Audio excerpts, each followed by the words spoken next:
Président, nous continuons les débats sur le Constitutional Amendment Bill et le Political Financing Bill, deux projets de loi extrêmement importants pour le pays,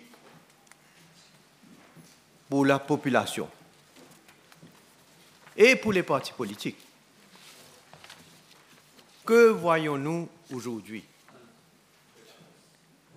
Alors que moi, en tant que Premier ministre qui a présenté ces deux projets de loi, je fais mon summing up.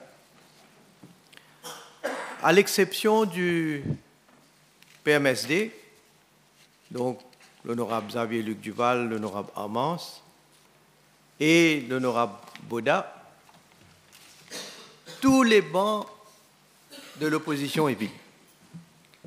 Le Parti travailliste, le MMM et le, comment s'appelle le nouveau parti, le nouveau démocrate. Bon, enfin, ils sont, à l'exception de ceux-là que j'ai mentionnés, ils sont tous absents. Et vous savez où ils sont? Nous étions là pendant le tea break. Certains sont en train de se reposer dans le salon, le réceptorium. D'autres qui ont eu faim et soif sont en train de à la buvette. Hein? Monsieur le Président, je le dis avec tout le sérieux. Ce n'est pas parce que j'ai envie de faire une blague. Parce que moi, j'ai été là à écouter tous les intervenants. Tous les intervenants. Au moins ceux qui sont intervenus du côté de l'opposition, comme j'ai dit, à l'exception de l'honorable Xavier-Luc Duval et l'honorable Boda, au moins eux, ils auraient dû être là pour écouter, parce qu'ils ont fait des critiques, au moins pour écouter ma réaction, mes explications, les éclaircissements et répondre à ce qu'ils ont dit. C'est ça la version, la définition de la démocratie de la part du Parti travailliste et du MMM et du Nouveau démocrate. Je dis, Monsieur le Président, c'est une opposition MMM, travailliste, Nouveau démocrate, indigne. Indigne pour représenter cette population. Mais néanmoins, nous avons un travail sérieux. Comme j'ai toujours dit, nous savons exactement où nous allons. Nous savons exactement nos responsabilités. Nous savons that we have to deliver on what we have promised to the people. Et c'est ce que nous sommes en train de faire aujourd'hui. So, let me thank all the honorable members, first from this side of the House who have intervened, and those who are outside the House, who are enjoying themselves, who have intervened and contributed to the debate on those, as I say, two historic bills. Mr. Speaker, sir, as I stated in my second reading speech on Tuesday last, these two bills have the lofty objectives of enhancing transparency and accountability in political financing and strengthening our democracy. I stressed on the fact that for too long, political donations in our country have been shrouded in secrecy and opacity, leaving our political system exposed to the risks of policy capture and distortion of the democratic process. I also explained how the absence of an effective regulatory framework for political financing not only precludes a scrutiny of the sources of funding of parties, but it also prevents an assessment of the lawfulness of such donations and fuels all sorts of suspicion around this issue. Mr. Speaker, sir, I have listened carefully to all the interventions. And I must say, Mr. Speaker, sir, that I am once again extremely disappointed by the stand taken by the opposition on such important pieces of legislation with laudable objectives. I must also say that I'm surprised at the tenor and superficiality of their so-called arguments, most of which are totally untenable, and I would say some are simply ridiculous. Heureusement que le ridicule ne tue pas, Monsieur le Président. In fact, they have no arguments at all. What we have heard from the other side since Tuesday last were only lame excuses which betray the hypocrisy and the bad faith. I was honestly not expecting anything better from the Labour Party. But for the party like the MMM, which has always claimed to be progressiste et avant-gardiste, one would expect that they would, on such an important matter, stay true to their values, which they usually boast of, and would not, at least this time, betray their own identity. I was hoping that they would rise above petty politics and allow the national interest to prevail over political and personal ego. But perhaps I was a bit too optimistic. The whole opposition once again missed the forest for the trees and failed lamentably to see the bigger and more important issues around political financing embodied in these bills. C'est encore une fois une occasion ratée. And it is indeed a sad day for our democracy. Mr. Speaker, sir, members from this side of the House have very proficiently rebutted all their arguments and exposed their bad faith.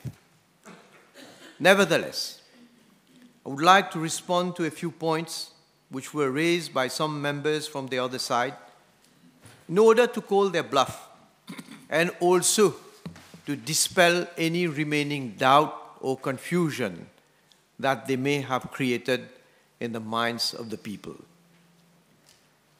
Mr. Speaker, sir, the leader of the opposition and several other speakers from the opposition have stated that there were no proper consultations on these bills before the introduction. I think they did not pay enough attention to the content of my second reading speech. I very clearly explained, and the whole nation is aware, that government had indeed carried out wide consultations on its proposals on political financing. As a matter of fact, on 29th April 2024, copies of the bills were sent to each and every member of the National Assembly personally. The Electoral Supervisory Commission, the Electoral Commissioner, the Financial Crimes Commission, Business Mauritius, and the International Institute for Democracy and Electoral Assistance, International IDEA. I also mentioned that a copy each of the two bills was also posted on the website of the Prime Minister's office, and members of the public were invited to submit their views, comments, and/or counter-proposals. Mr. Speaker, sir, following the consultation exercise, my office has indeed received comments and counter-proposals from several stakeholders, including International IDEA, who made some very favorable comments on the bills. All the constructive counter-proposals received were duly examined and taken on board. This is precisely the reason why certain aspects of the present bill is different from the 2019 bill. This is also testimony of the fact that we are a government that favors dialogue, are ready to listen, and open to proposals, contrary to what Honorable Mohammed wanted to make believe. But I must remind that the Ministerial Committee did not receive a single counter-proposal from any political party in the opposition represented in the National Assembly. And listening to the opposition, I have the impression that for them, consultation means a right to impose their own point of view. Mr. Speaker, sir, the leader of the opposition and others from the opposition side also accused the government of introducing this legislation on the eve of the dissolution of the Assembly. I don't know how they come to know when the Assembly is going to be dissolved, first of all. But let me remind them that the government has a 5-year mandate, the end of which is still 4 months away. In any case, the opposition adopted the same negative stand for the 2019 bill, which was introduced in July 2019, that is, well before the dissolution of the National Assembly in 2019. But, Mr. Speaker, sir, 4 months before the National Assembly will automatically be dissolved is, according to the opposition, on the eve of the dissolution. When is it not on the eve of dissolution? 6 months? 1 year? 1.5 years? 2 years? 3 years? 4 years? 5 years? They will always have a pretext. And like the leader of the MMM, Honorable Paul Raymond Béranger, used to say, after every general election, he will keep on saying, élection derrière la porte. And when he says that, it seems that then no government can function because we will be on the eve of general election. Forget about those bills. We won't be able to bring any bill to Parliament because we would be on the eve of general election.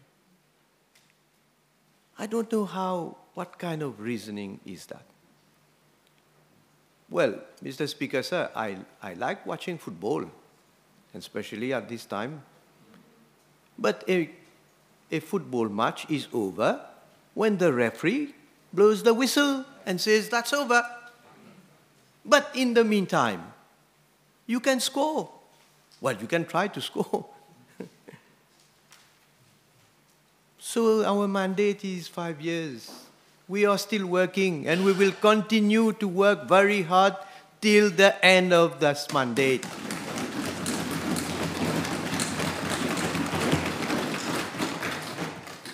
So, Mr. Speaker, sir, this government, as I say, is still within its mandate. And we have every legitimate right to fulfill the promises which we made to the nation in 2019. These bills, as I said earlier, are in the national interest as they seek to reinforce our democracy. It is a huge step in the right direction, And as Martin Luther King Jr. used to say, and I quote, "The time is always right to do what is right," unquote. And any argument, as frivolous and untenable as it may be, will be good if one does not have the intention to support these bills. As Albert Camus said, and I quote, "Those who lack the courage will always find a philosophy to justify it," unquote. Mr. Speaker, sir, Honorable Béranger, Paul Raymond Béranger, pleaded in favor of increasing the representation of women in the National Assembly.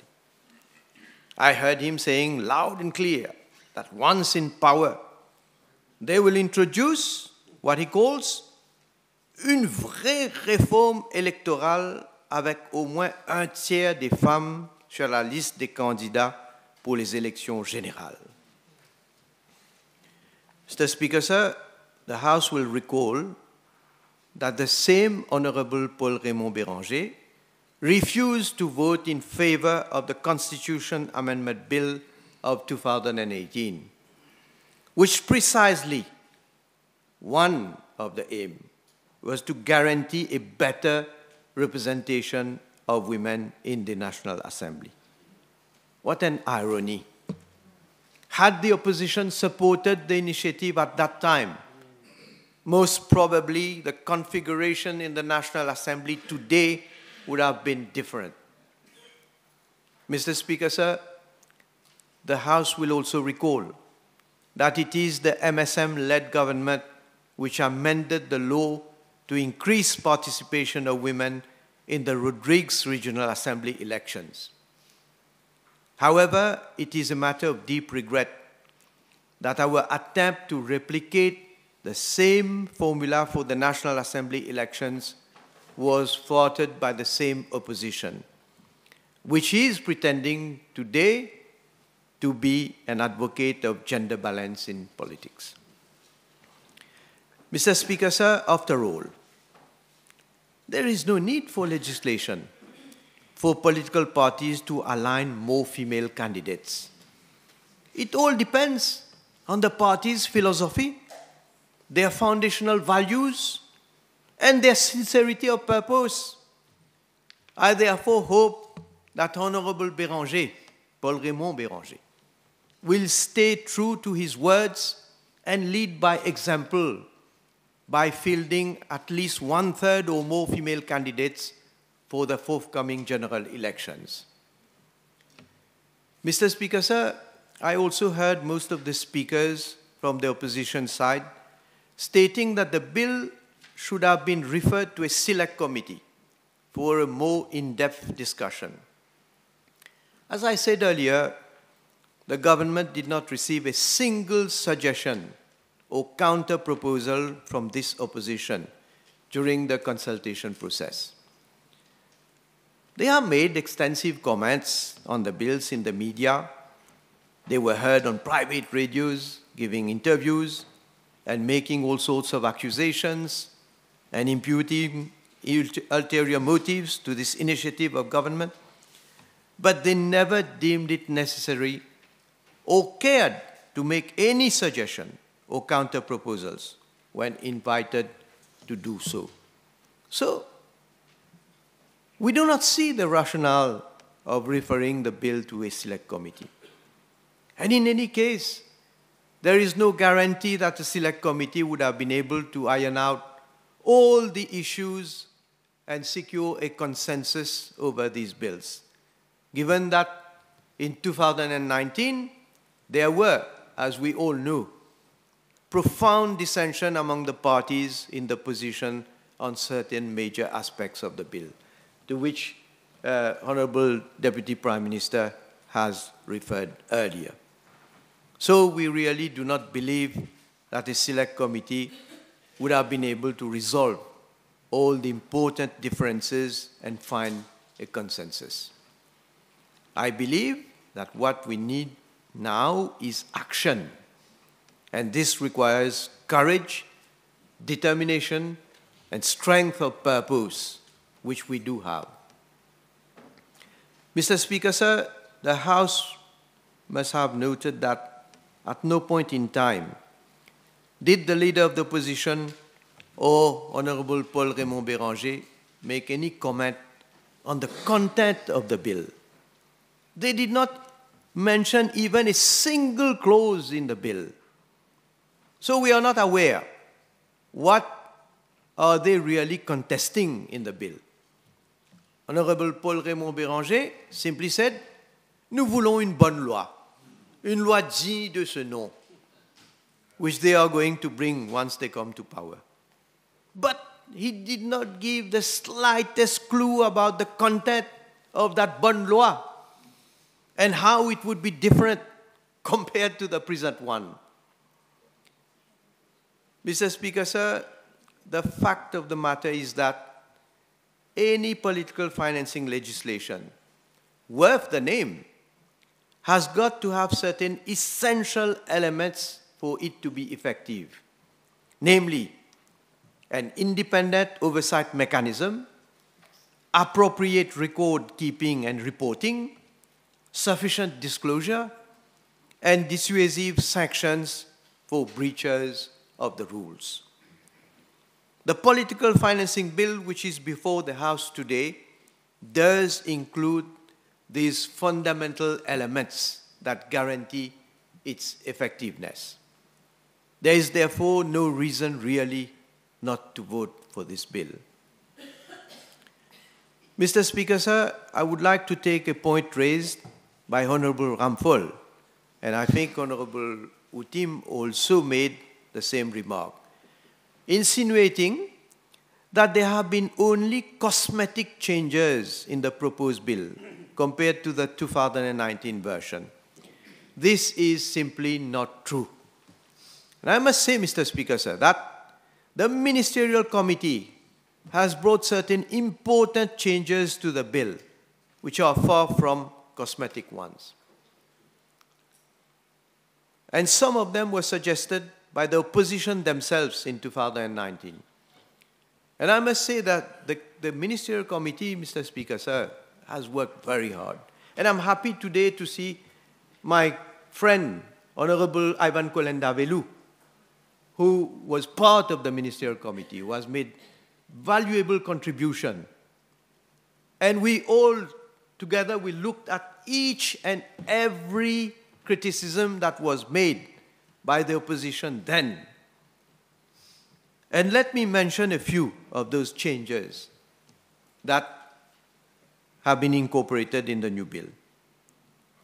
The Electoral Supervisory Commission will now have to give reasons in case it decides to reject an application for registration made by a political party. Provision has been made for a right of appeal in case of refusal of registration by the ESC. The definition of donation in kind has been widened to include high-cost items such as marquees, transport, and public address system. A party leader, candidates, and their agents are now allowed to accept political donations, thus eliminating the apprehended bottlenecks when all donations were required to be channeled through the treasurer only. Any loan written off will be considered as a cash donation and will have to be accounted for accordingly. In order to reduce burden on political parties, they will no longer be required to have their statement of accounts audited by a qualified auditor before submission to the Electoral Commissioner. Non-resident citizens are being included in the list of prohibited donors. Enhanced powers are being vested in the Electoral Commissioner for monitoring and investigation purposes.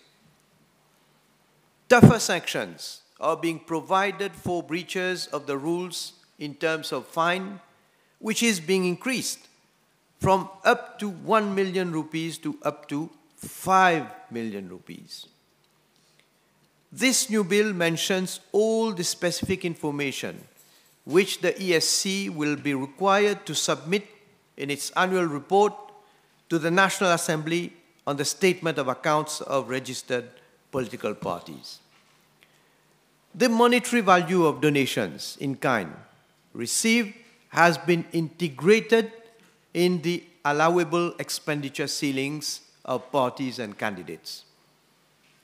The expenditure ceiling for the Rodrigues Regional Assembly elections has been revised upwards to 300,000 rupees. And for better traceability of funds, a bank account will be a requirement for registering a party. Mr. Speaker, sir, these are important changes that have been brought to the bill in order to enhance its implementability and effectiveness compared to the one which was presented in 2019. The Ministerial Committee, as I say, has invested a lot of time and efforts to bring these improvements on various aspects of the bill. It is certainly not a bill which has been réchauffé, as mentioned by Honorable Utim. And the changes brought to the bill are not cosmetic by any standard. Mr. Speaker, sir, several speakers from the other side, including Honorable Utim and Honorable Ramphul, criticized Honorable Obligado and Honorable Ganu for changing their initial stand on the political financing bill. Well, both Honorable Obligado and Honorable Ganu have already given a fitting rebuttal to the accusations during their interventions. However, on my part, I would like to refer Honorable Utim and Honorable Ramphul to what Dr. Desmond Ford rightly said, and I quote, "A wise man changes his mind sometimes, but a fool never. To change your mind is the best evidence that you have won." Unquote. Mr. Speaker, sir, I also wish to dissipate the confusion which may have been created in the minds of people following certain statements made from the other side. Mr. Speaker, sir, there will be no obligation on political parties to disclose the identity of donors, whether big or small, while submitting their return to the Electoral Commissioner. However, the parties will have an obligation to maintain a register of donations which will record, inter alia, the name of the donors, and the Electoral Commissioner will have the right to have access to that register in the course of any of his investigation. In regard to corporate donations, Honorable Ramphul criticized the bill for not imposing an obligation on the corporate entity to obtain the agreement of its shareholders before making a political donation. Mr. Speaker, sir, the bill requires any private entity to secure a written resolution of its governing body before making a political donation. The bill also enjoins a private entity to disclose all political donations, whether in cash or in kind, in its financial statements. These provisions are there precisely to safeguard the interests of shareholders. In any case, it will always be open to a private entity to seek their shareholders' agreement prior to making a political donation. Now, Honorable Xavier Duval, on his part, argued that the conditions being imposed on private entities for this bill will discourage them from making political donations, given that they will have to disclose in their financial statements the names of the recipients. Mr. Speaker, sir, this is an erroneous interpretation of Clause 7.2 of the bill. In fact, the private entity will only be required to disclose in their financial statements the amount of monetary donation and the monetary value of donation in kind. They will not have to disclose the identity of the recipients as wrongly stated. Honorable Xavier Duval also stated that disclosure provisions in the bill are excessive and will do more harm than good. Mr. Speaker, sir, let me remind that one of the main objectives of this bill is precisely to introduce transparency in political financing, and as the former Secretary General of the United Nations, Mr. Kofi Annan said, and I quote, "If corruption is a disease, transparency is a central part of its treatment," unquote. Mr. Speaker, sir, I must say that I also find very regrettable the remarks made by Honorable Xavier Duval, who is still indirectly questioning the integrity and independence of the Electoral Supervisory Commission. In spite of the several Supreme Court and Privy Council judgments dismissing all the electoral petitions lodged by the opposition following the last general election, and which, at the same time, I must say, it did also one great thing, Mr. Speaker, sir, which probably we have not enough emphasized. Those judgments have restored the credibility and reputation of the Electoral Supervisory Commission.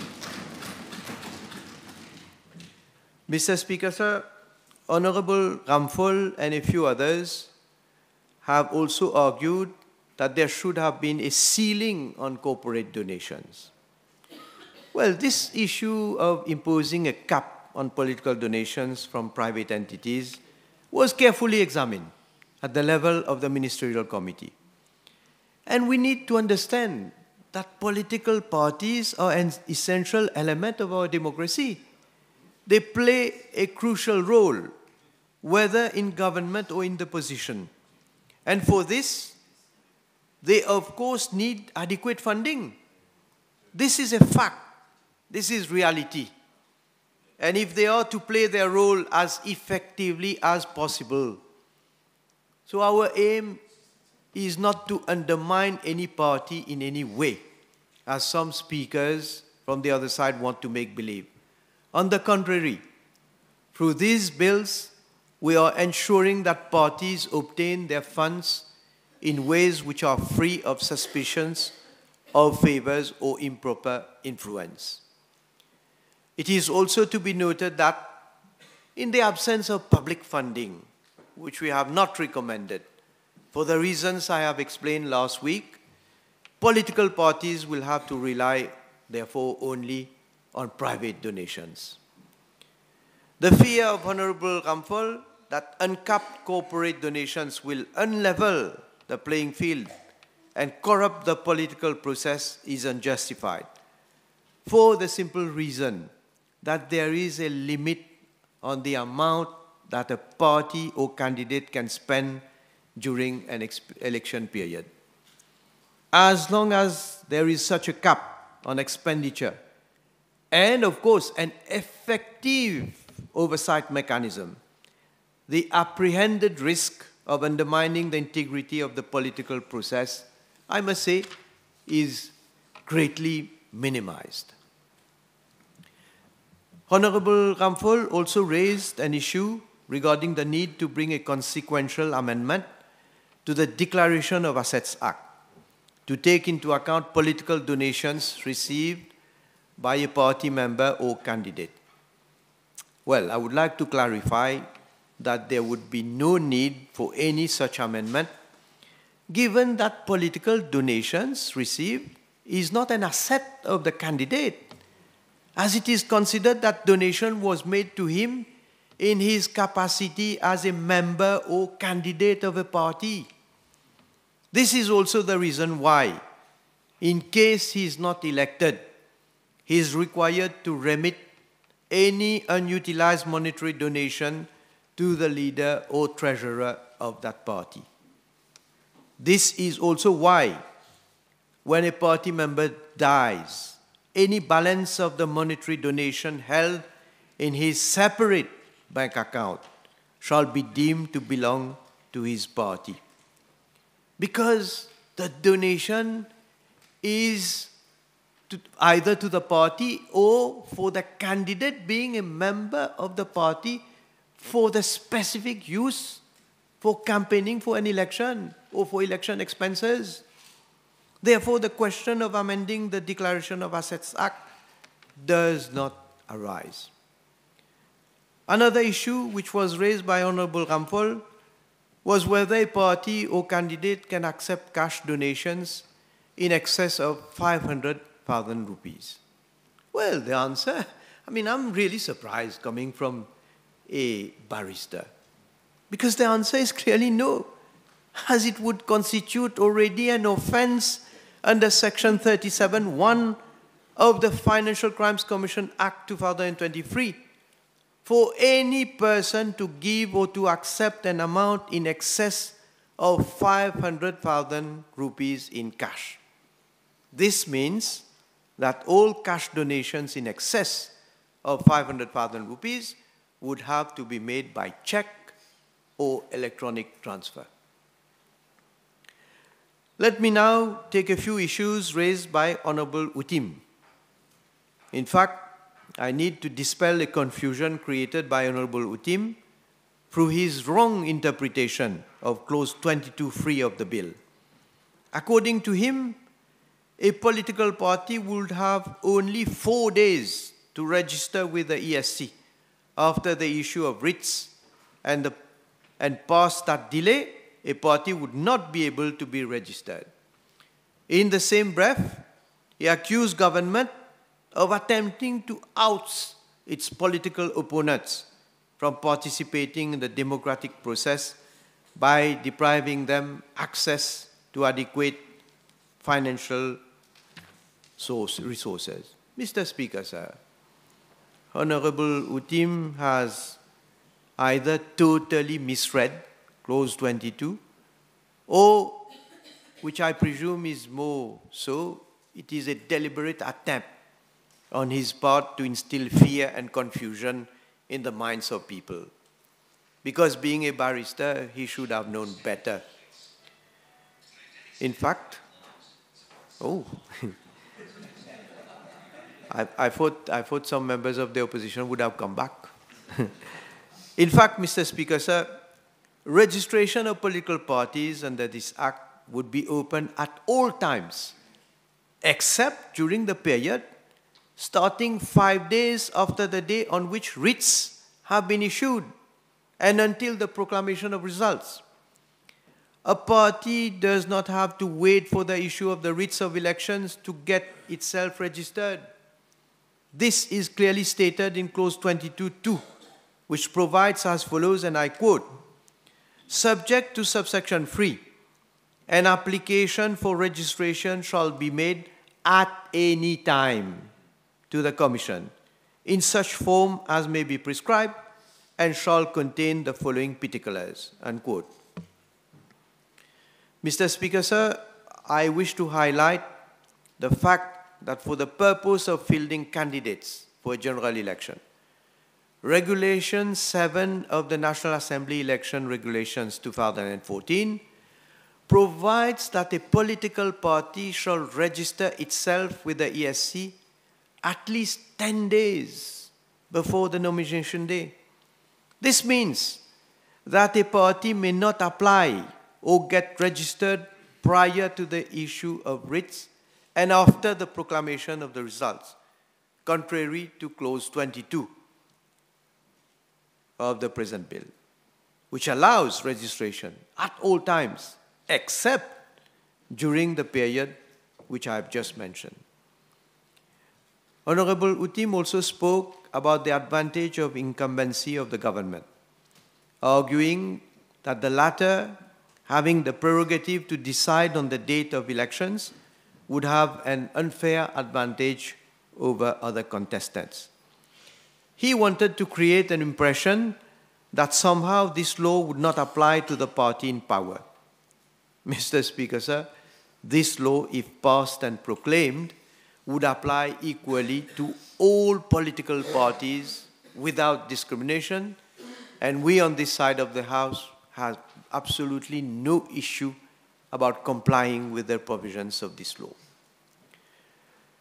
Mr. Speaker, sir, Honorable Xavier Duval and Honorable Utim both raised concerns, unjustified of course, regarding the expenditure ceilings, which they said have been increased further in the present version of the bill, and are therefore very much on the high side, according to them.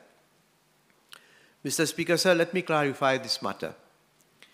Indeed, in the 2019 version of the bill, the expenditure ceiling for a party was set at 1 million rupees per constituency.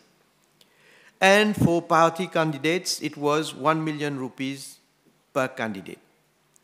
But what Honorable Duval and Honorable Utim do not seem to realize is that these ceilings initially excluded donations in kind, which was set at 50% of the allowable cash ceilings. Now, with a view to simplifying the accounting and reporting of donations in kind, the ministerial company, in its wisdom, considered that it would be more appropriate for the monetary value of the donations in kind to be integrated into the allowable expenditure ceilings of a party and candidates. It means, therefore, that the expenditure ceilings for a party and candidates have not actually been increased. It has remained the same. Regarding the assertion of Honorable Duval and Utim that the proposed new ceilings are on the high side, I would like to refer them to the observations and proposals made in the Leung Shing report in this respect. And to put things in the right perspective, let me read the relevant part from the Leung Shing report of 2004, and I quote, "Limits must undoubtedly be set on the maximum amount of money that may be spent by an individual candidate or by a political party during a general election. However, the spending limits for individual candidates and political parties are currently set at unrealistically low levels and constitute a mighty inducement to candidates to under-declare their expenditure when making their returns." To quote the Sachs report, "These ceilings are observed only in their breach. It is the opinion of the Select Committee that those levels should be revised upwards to a level which a campaign would reasonably cost in order to abate and reduce the potential for violations. At the request of the Select Committee, the Central Statistics Office has carried out an exercise to estimate the costs borne by candidates in 2000 and the costs expected to be borne by candidates in 2005. The results of the exercise show that the estimated mean expenditure in 2000 was 633,700 rupees, and the expected mean expenditure in 2005 will be around 1 million rupees. In the light of the exercise of the Central Statistics Office, the Select Committee is of the opinion that the spending limit should be set at a more realistic ceiling in order to remove the perception that such ceiling is observed only in their breach. The spending limit at the general election should accordingly be set uniformly at 1 million rupees for individual candidates, as well as candidates forming part of a political party. It must further be made possible to revise this figure by way of regulations," unquote. Yeah, Demi. Yeah, 2000, by candidates in 2005. Can you imagine at that time? Mr. Speaker, sir, according to the report, the expected mean election expenditure in 2005 would have been around 1 million rupees. And that figure, 1 million rupees, if adjusted for inflation, would today stand at nearly 2 million rupees. Therefore, Mr. Speaker, sir, clearly the new ceilings which are being proposed 25 years later in the present political financing bill are very realistic, fair, and reasonable, and they cannot, by any standard, be said to be unreasonable or exaggerated. May I also remind Honorable Xavier Duval and Honorable Utim that the present ceiling of 250,000 rupees per candidate was set as far back as 1989. That is almost 35 years ago. That is why I say we need to move with time. Mr. Speaker, sir, I also heard Honorable Utim questioning the rationale behind prohibiting non-resident citizens from making political donations. As I mentioned during my second reading speech on Tuesday last, this issue was thoroughly examined by the Ministerial Committee.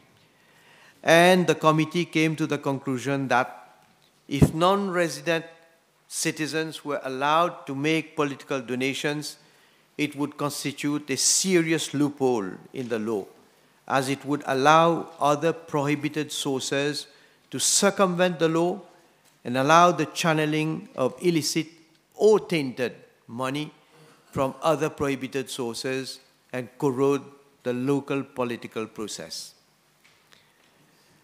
Honorable Utim and Honorable Lubin also spoke in favor of diaspora voting and financing.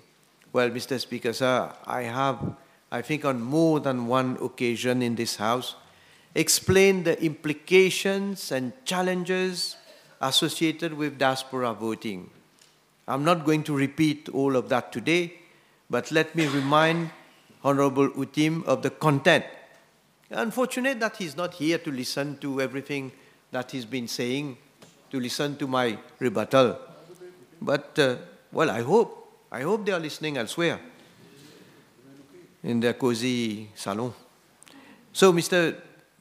Speaker, I was referring to the reply to a parliamentary question on diaspora voting, which was given in August 2006 by the then acting Prime Minister. And I quote, "According to Section 42 of the Mauritian Constitution, in order to qualify as an elector, a person must be a Commonwealth citizen not less than 18 years and must have resided in Mauritius for a period of not less than 2 years before such date as may be prescribed by Parliament. For the purpose of residence qualifications, Section 4 and Section 4A of the Representation of the People Act provides that the residence qualifications for the purpose of eligibility to vote, the qualifying date in respect of the register compiled in a year is 1st January of that year. Unless a person satisfies these criteria, he or she will not be allowed to vote. Government is not in favor of voting outside Mauritius. One must have a commitment to the country in order to vote. Experience in other countries has shown that voting outside the country is open to irregularities." Unquote. This is Labour Party. Mr. Speaker, sir, Honorable Utim made several other erroneous statements, such as his assertion that the proposed law will lead to a dictatorship of the leader, as all political donations will ultimately have to be remitted to the leader, which of course is not the case. It's not the case in the bill. But may I ask him, well, he's not here, no, how would I say, no incentive to ask questions. How is it now? How is it now? What happens now? And for the past so many years, is it not the leader who has been getting most of the political donations? Let us be honest. Well, it's given, yes, members also do get political donations, but compare the donations that are given to candidates as opposed to leader of the party. Why leader of the party? Because it is for the party, and it is the leader that has, let's say, the influence on the party. So we should be honest. It's as if now with this law, it's going to be, let's say, different. Giving and allowing also candidates to be able to get financial donations. And not only financial donations, other donations as well. So, as I say, a candidate can accept and retain political donations made for him. And the only obligation that he has is to submit a report to his leader. And last week I explained the rationale behind this provision is to give a legitimate droit de regard to the leader to ensure that the party and its reputation are protected, especially from dirty money. Honorable Utim also accused that the objective test, which was present in the 2019 bill, in regard to acceptance of suspicious transaction involving proceeds of a crime, has been replaced by what he calls a subjective test. Well, again, it is clear that Honorable Utim has once again misread the bill. As a matter of fact, Clause 10 provides that a recipient must not accept a donation even if he merely suspects that it may originate from the proceeds of a crime. Mr. Speaker, sir, Honorable Xavier Duval and a few others spoke in favor of state funding, underlying that it did form part of the government's initial proposals in 2016 and that it is a current practice in many countries. Well, in my second reading speech on Tuesday last, I delved extensively on the issue of public funding, explaining that this was carefully examined by the Ministerial Committee, which took note of the international practice in this regard, and also previous reports precisely on the issue of public funding. I explained that the main argument in favor of public funding is that it can contribute to ensure a certain level playing field. However, the Ministerial Committee considered that it could be otherwise also, because public funding may well exacerbate the disparity between major political parties and emerging ones. The reason being that a qualified threshold will necessarily have to be imposed for the allocation of public funding. And it is unlikely that smaller parties will be able to attain that threshold. And consequently, even with fair eligibility and allocation criteria, we may end up with polarization of the political arena, with the risk of smaller parties being driven out from the political context. In this regard, let me again quote the relevant observations from the Leung Ching report, and I quote, "The limitative application of the fund may result in two outcomes, which we deem would do injustice to the whole electoral process. Firstly, the strict application of the funding mechanism recommended by the Sachs report would mean that essentially a major political parties would benefit from the fund, thus denying emerging political parties the opportunity for development. This may lead to a natural selection process taking place in the political arena and resulting in the ossification of older political parties which have been in power for a long time. In other words, there will be little or no possibility of turnover of political parties sitting in the National Assembly as a result of this. The reader will certainly appreciate how vital the ease of turnover of political parties in power is in a dynamic democracy." Unquote. Mr. Speaker, sir, when advocates of public funding claim that this is a common practice in many countries, they also fail to highlight the fact that there are great variations in the way such funds are allowed to be utilized by the recipients. Studies carried out in 2012 by International IDEA revealed that 42% of countries having state funding do impose certain limitations on its use.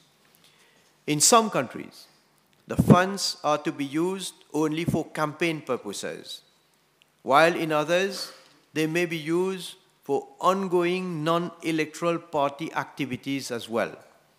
In other countries, the funds are to be used only for fostering international relations, civic education, or for research purposes.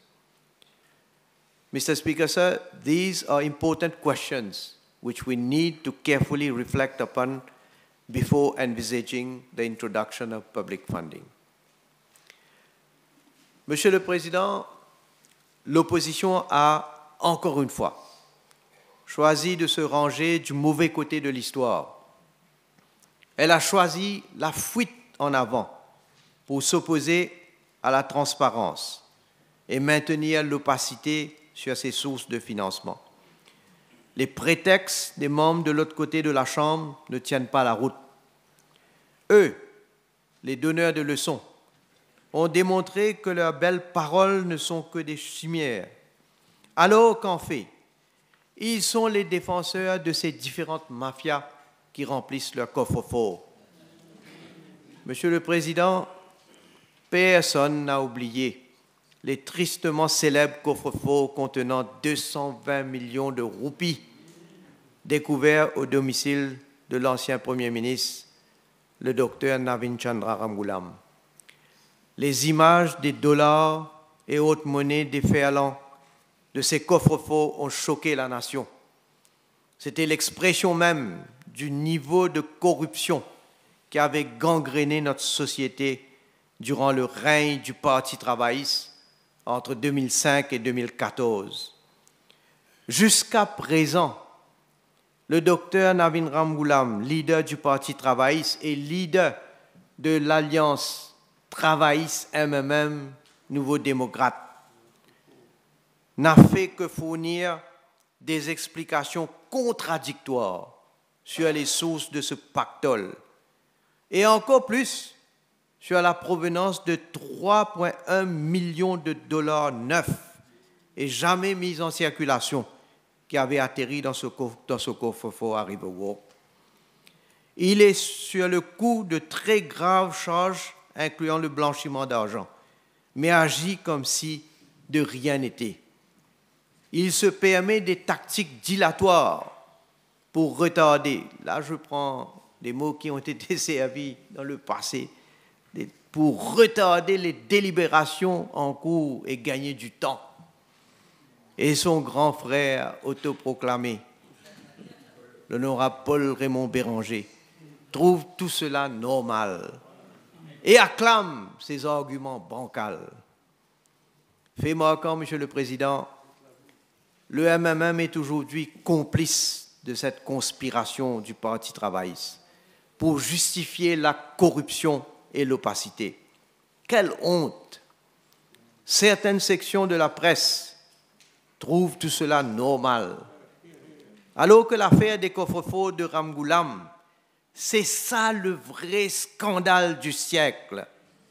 C'est prendre les Mauriciens pour des imbéciles, Monsieur le Président. Et l'avenir nous dira quel sera le sort de tous ceux qui se sont ligués pour cautionner la corruption sous sa forme la plus révoltante.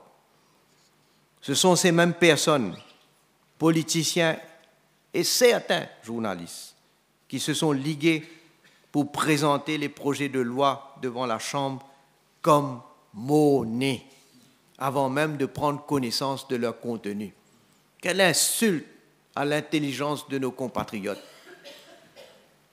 Monsieur le Président, les vraies raisons derrière la position adoptée par l'opposition parlementaire contre la réforme du financement politique demeurent leur allégeance envers les mafieux qui remplissent leurs caisses. J'ai dit et je redis que la mafia de la drogue finance cette opposition parti travailliste, MMM, et le nouveau parti Subitex, je crois. Parce que mon gouvernement agit sans pitié contre les marchands de la mort. Il faut se rappeler qu'au temps du parti travailliste au pouvoir, cette mafia a été montée en puissance, tellement elle est protégée. La preuve, le parti travailliste et son leader, le docteur Navin Ramgoolam, n'ont jamais voulu instituer une commission d'enquête sur la drogue. C'est un fait, et la population en connaît la raison. Surtout que la connexion entre le parti travailliste et des individus mêlés au trafic et possession de drogue saute aux yeux. J'avais donné des exemples lors de mon summing up sur le Financial Crimes Commission Bill. Et je crois utile, en la circonstance, de rappeler certains faits indéniables qui établissent cette connexion mafieuse. Un certain Ashish D. Ashish, je ne parle pas de la drogue, là, hein, je parle du prénom. Ashish D. Protégé de NITA et grand agent du Parti travailliste à Belle-Rose, Quatre-Beaunes, a été condamné aux assises à 40 ans de prison au trafic de 2 kilos d'héroïne d'une valeur de 30 millions de roupies. Un certain Jonathan A., alias Tipapier, très proche du leader du Parti travailliste, le docteur Navin Ramgoolam, a fait l'objet d'une enquête concernant le trafic de drogue et le blanchiment d'argent. Il a été condamné pour outrage à la cour. Vimen S., bodyguard, pas seulement bodyguard, manger, boire avec le leader du Parti travailliste, le docteur Navin Ramgoolam, a été arrêté pour possession de 10,35 kilos d'héroïne d'une valeur de 155 millions de roupies. Un certain Michael Ricardo Gilbert KCTM, chauffeur attitré de l'honorable PA dans la circonscription numéro 18 durant la campagne électorale de 2014, a été, alias Lampoule, peut-être, a été arrêté pour possession et trafic de drogue après la saisie à son domicile de 7,3 kilos de cannabis d'une valeur marchande de 6,5 millions de roupies et de 9 166 graines de cannabis. Un certain Akil B. Celui-là, c'est un star. Hein? Il est membre du Parti travailliste parce qu'il a été filmé. Nous avons tous vu comment il essaie de se débarrasser de sa cargaison, a été arrêté en compagnie de sa concubine pour possession de 53 grammes de drogue synthétique d'une valeur de 260 000 roupies. Ce même individu a été encore arrêté pour l'importation de drogue, en l'occurrence 1022 comprimés d'ecstasy d'une valeur supérieure à 20 millions de roupies. Un autre individu adoré et ouvertement défendu par le leader du Parti travailliste, le docteur Navin Ramgoolam, et d'autres dirigeants, notamment le docteur Arvin Boulel, leader de l'opposition, un certain Bruno L., a été arrêté pour possession de 44,25 kilos d'hashish d'une valeur supérieure à 221 millions de roupies. Et ajouté à cela, Ajoutez à cela maintenant, comme si pour renchérir ce groupement, nous avons Nouveaux démocrates. Qui ne connaît pas la proximité de son leader, Richard Duval, avec une certaine Cindy Le Galland, qui transitait par le VIP Lounge à l'aéroport sur intervention de cet honorable membre de l'Assemblée nationale pour faire entrer des milliers de comprimés de Subutex dans le pays. Monsieur le Président, la position adoptée par les députés du MMM décline encore une fois leur connexion, hypocrisie, malhonnêteté et complicité. Et a-t-on oublié comment, avec quel verbe le député Outim avait défendu un caïd de la drogue sur le plan international, un certain Peter Juricek, que les autorités mauriciennes avaient logiquement remis aux autorités slovaques. Ce criminel que d'autres membres de l'opposition avaient aussi défendu dans cette chambre a été condamné à 22 ans de prison en Slovaquie pour fabrication, possession et trafic de drogue. La population avait pu constater comment ces membres de l'opposition s'étaient mis dans le camp d'un marchand de la mort. Dois-je encore rappeler que le MMM, qui se gargarise du slogan « l'âme est propre, la tête haute », n'a pas hésité une seconde à encaisser les 10 millions de roupies venues de la BAI, qu'il avait pourtant dénoncées en premier pour des transactions financières illicites opérées par le biais d'un Ponzi scheme. Et ce n'est pas tout concernant le MMM.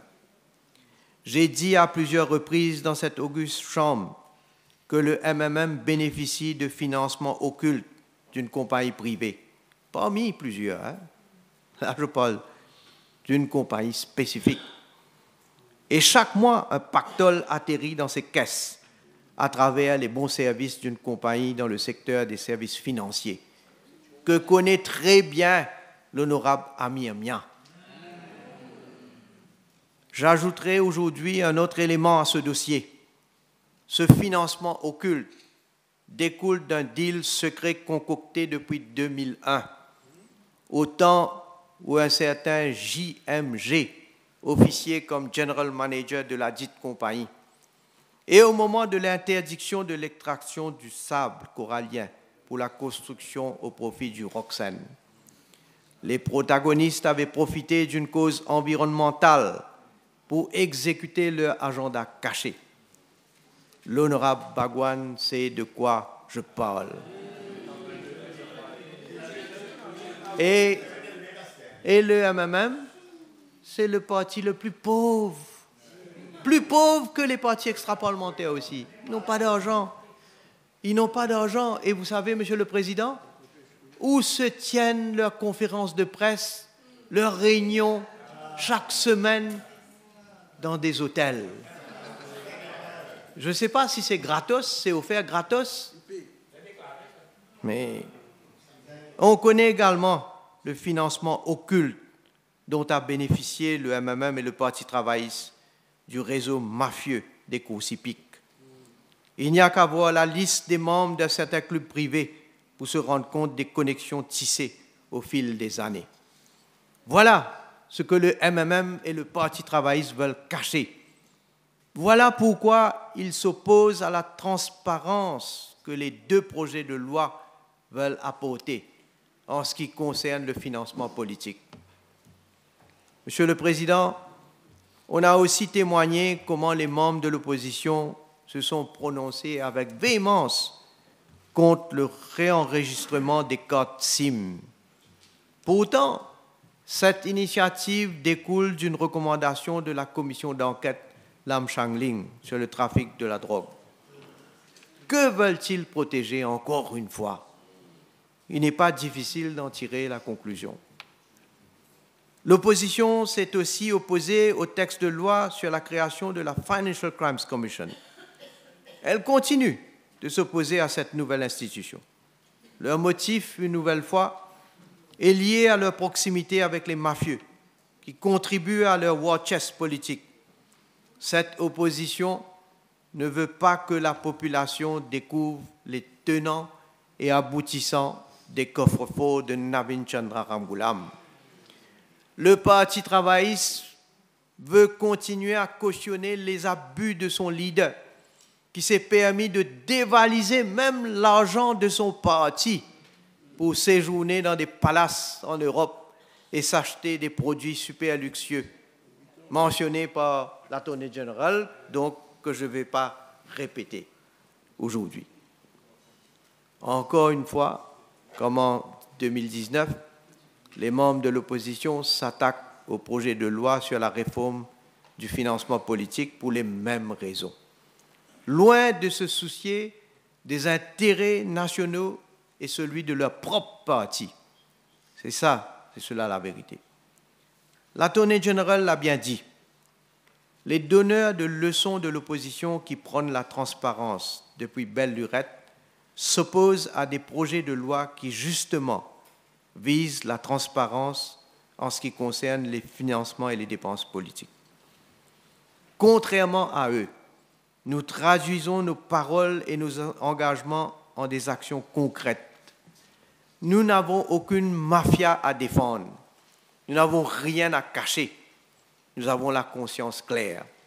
C'est pourquoi nous agissons avec fermeté, courage et détermination. Les allégations faites par l'opposition en relation au financement qu'aurait reçu le MSM d'un businessman sont totalement fausses. La personne en question a lui-même déclaré qu'il n'a pas donné un sou à mon parti. C'est cela la vérité. Monsieur le Président, c'est un fait que la lutte contre les barons de la drogue et autres groupes mafieux, immensément riches et puissants, n'est pas une bataille facile. Mais mon gouvernement ne ménage aucun effort pour traquer ces individus et groupes et mettre fin à leurs activités illicites. Nous sommes résolument engagés à lutter contre toute forme de mafia qui menace notre société et nos traditions démocratiques. De par leur comportement et la position adoptée contre les projets de loi devant la Chambre, l'opposition se démasque davantage. La population sait maintenant qu'elle a affaire à des défenseurs de multiples mafias qui veulent perpétuer l'opacité au détriment de la transparence, l'état de droit et de la bonne gouvernance.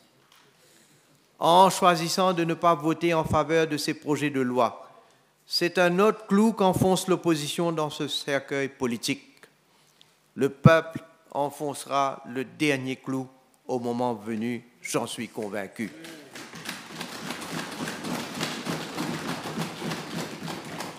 Time will tell whose chapter will be closed. Monsieur le Président, l'opposition, en particulier l'honorable Boutim, a qualifié le projet de loi sur le financement politique comme étant un mot-né. Permettez-moi de vous dire que ce projet de loi restera vivant dans la mémoire de la nation. Mais hélas, oui, l'histoire retiendra qu'il y a eu un assassin qui est nul autre que la présente opposition. Quant à nous, nous avons fait que notre devoir envers notre pays. Mais comme disait l'humoriste français Raymond DeVos, et je le cite, « On a toujours tort d'essayer d'avoir raison devant des gens qui ont toutes les bonnes raisons de croire qu'ils n'ont pas tort. » Mr. Speaker, sir, there is no doubt that political funding has the potential to undermine democratic governance. Corruption through undue influence is arguably more insidious and damaging to the democratic process than explicit forms of corruption, where the receipt of private funds leads directly to political power being used to favor financial contributors. When campaigns are fueled by uncontrolled or undisclosed money, the outcome may not reflect the will of the voters. This is why, in recent times, all democracies, both advanced and emerging, have embraced broad-based reforms in political finance. Countries have been active in creating more transparent and accountable political finance systems to enhance the integrity of the political process and ensure a level playing field. Mauritius cannot afford to remain an exception. As far as this government is concerned, it has consistently tried to improve accountability and transparency in the management of public affairs. The passing of the new Declaration of Assets Act in 2018, and more recently, the Financial Crimes Commission Act, are two major and concrete initiatives, amongst others, which testify to our commitment to enhance our overall governance framework. Mr. Speaker, sir, as I said in my speech last week, regulating political finance raises complex and challenging issues, especially in a small country like ours. Nevertheless, the Ministerial Committee has painstakingly but effectively addressed all these issues and finally come up with the proposals embodied in the Political Financing Bill. I must say it was a complicated task, requiring much of our time and efforts, as we had to take into account and strike a fair balance between different factors, such as the specific nature of our electoral system, our institutional regime, our unique combination of political, historical, economic, and societal factors. The bill has therefore been carefully shaped to fit our local context and realities. It is also carefully balanced against the need to respect freedom of expression and association. It is simple, yet robust and implementable. This bill represents a major and decisive step in the right direction, and the measures embodied therein will only fortify the pillars of our democracy. And it is therefore a bill that serves the national interest. Therefore, Mr. Speaker, sir, it is really a pity that this opposition is bent on thwarting, once again, such a laudable initiative aimed at introducing the much-needed transparency in the political life of this country.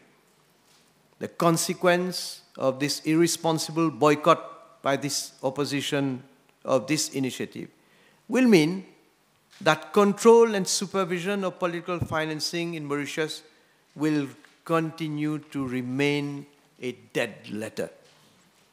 Mr. Speaker, sir, I find no better way to conclude my speech than by quoting the philosopher and political thinker, Mr. Edmund Burke, who said, and I quote, "Nobody makes a greater mistake than he who does nothing because he could only do a little," unquote. Mr. Speaker, sir, we on this side of the House, we have decided not to commit the mistake of doing nothing. We have decided to act for the sake of our country, and our response is embodied in the two bills which we have presented to this House. Thank you.